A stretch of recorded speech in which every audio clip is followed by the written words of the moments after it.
উত্তর গাজার জাবালিয়া শরণার্থী শিবিরের পশ্চিম অংশে অবস্থিত একটি পুলিশ স্টেশনে মঙ্গলবার কোনো পূর্ব সতর্কতা ছাড়াই বিমান হামলা চালায় ইসরায়েলি বাহিনী।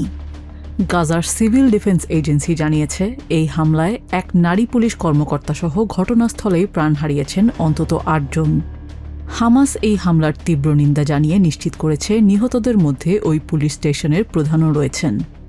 বরাবরের মতো আইডিএফ দাবি করেছে, তারা ওই এলাকায় নির্দিষ্ট সন্ত্রাসীদের লক্ষ্য করে এই অভিযান চালিয়েছে। আল শিফা হাসপাতালে মরদেহগুলো নিয়ে আসার পর স্বজনদের বুকফাটা আর্তনাদে ভারী হয়ে ওঠে পরিবেশ।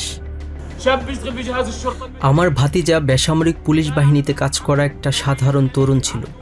ফালুজা মোড়ে ও যখন নিজের ডিউটি করছিল, তখনই ইসরায়েলি ড্রোন থেকে ওকে টার্গেট করা হয়।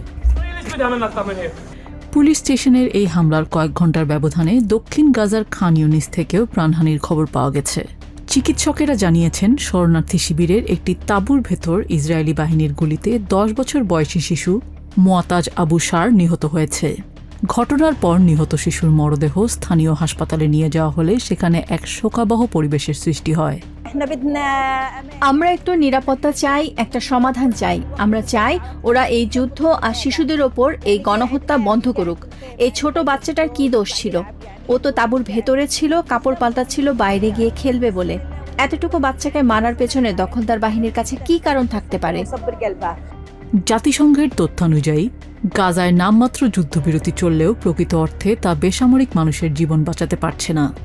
গাজার স্বাস্থ্য মন্ত্রণালয়ের হিসাব মতে, এই যুদ্ধবিরতি কার্যকর হওয়ার পর থেকে ইসরায়েলি হামলায় নতুন করে অন্তত ১,১১০ জন প্যালেস্টিনিয়ান প্রাণ হারিয়েছেন, যেখানে সাধারণ পুলিশ প্রশাসন থেকে শুরু করে ছোট্ট শিশু কারোর জন্যই গাজায় কোনো নিরাপদ আশ্রয় অবশিষ্ট নেই।